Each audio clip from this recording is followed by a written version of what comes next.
పాత గాజుల్ని 7 తీసుకున్నానండి. పాత గాజులు తీసుకోవాలి. కొంచెం చెల్లినవి ఉంటాయి కదా, అవి పనిచేయవు నేను ఇప్పుడు చూపించేదానికి. అలాగే ఉలెన్ తీసుకున్నాను. ఉలెన్ సేమ్ కలర్ తీసుకున్నా పర్వాలేదు, లేదంటే డబల్ కలర్ తీసుకున్నా పర్లేదు. నేనైతే 2 కలర్స్ తీసుకున్నాను. మీ ఇష్టం ఎలా అయినా పర్వాలేదు. ఇప్పుడు మనకు కావాల్సిన దానికి 7 బ్యాంగిల్స్ సరిపోతాయి.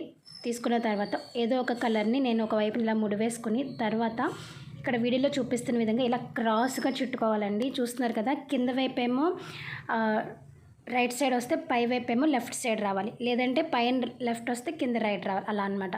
మీకు చూస్తేనే అర్థమవుతుంది. ఇలా క్రాస్గా మనం చుట్టుకోవాలి. అయితే ఇక్కడ మనం తీసుకున్నవి కొంచెం ఏంటంటే పగిలిపోయే తత్వం ఉంటాయి కాబట్టి ఈ గాజులకి మరి గట్టిగా లాగేకండి. కొంచెం మామూలుగానే ఫ్రీ హ్యాండ్ తోటి ఇలా చుట్టేయండి అనమాట. ఇలా క్రాస్గా చుట్టాలి. ఇలా క్రాస్గా నేను సగం వరకు చుట్టుకున్నాను, ఎందుకంటే నేను డబల్ కలర్ తీసుకున్నాను కాబట్టి. అదే మీరు సింగిల్ కలర్ తీసుకున్నట్లయితే సేమ్ ఇంకా మొత్తం గాజంతా కూడా ఇదే కలర్ మీరు రన్ చేసేయచ్చు. లేదు అంటే కనుక సగం వరకు చుట్టేసి ముడి వేసుకుని మిగిలిన సగం వేరే కలర్ తీసుకున్నాను కదండి, అది చుట్టేసుకోవడమే. చాలా ఈజీ అండి. చిన్నపిల్లలు కూడా చేసేయచ్చు. వాళ్ళ చేత ఇలాంటివి చేస్తే వాళ్ళకి ఇంట్రెస్ట్గా చేస్తారు, బాగుంటుంది కూడా. ఇప్పుడు కలర్ చుట్టేసి ముడి వేసేసాను కదండి.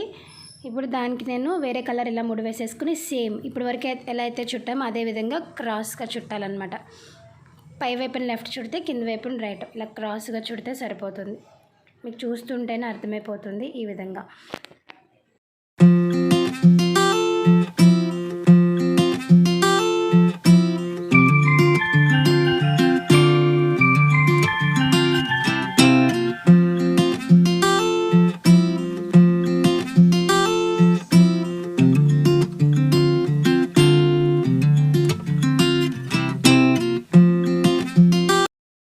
ఇలా చుట్టేసుకుని చిన్న ముడి వేసేసుకుని మిగిలినది నేను ఇంకా కట్ చేయకోకుండా గమ్ తోటి బ్యాక్ సైడ్ అతికించేసాను. దాని తర్వాత మిడిల్లో నా దగ్గర ఒక చమ్కీ ఉంటే మిడిల్లో దాన్ని అతికించాను గమ్ తోటి.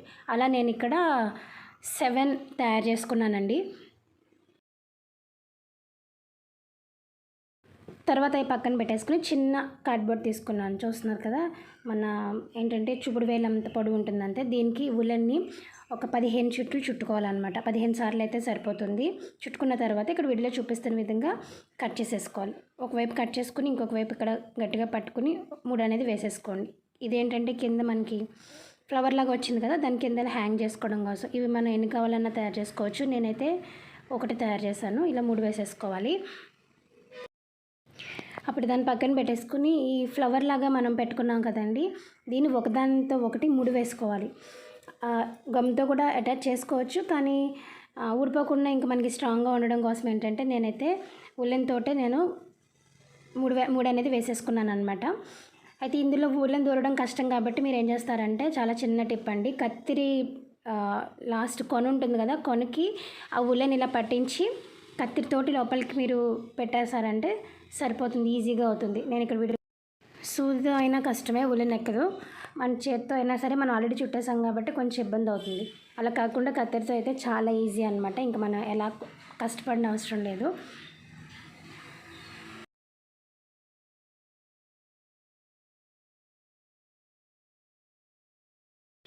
సో అంతేనండి. మిగిలినవి కూడా ఈ విధంగా ముడి వేసేసుకొని ఏదో ఒక వైపున కింద భాగాన మనం ఇందాక ఉలెన్తో హ్యాంగింగ్ లాగా తయారు చేసుకున్నాం కదా, టెజిల్స్ లాగా, దాన్ని కింద వైపున సేమ్ కత్తెరతో ఎక్కించేసుకొని ఒక నాటు వేసేసుకుంటే సరిపోతుంది. అండ్ పై వైపున మనం హ్యాంగ్ చేసుకోవడం కోసం సేమ్ ఉలెన్ తీసుకుని ఒక ముడి వేసేసుకుంటే హ్యాంగ్ చేసుకోవడానికి కూడా వీలుగా ఉంటుంది.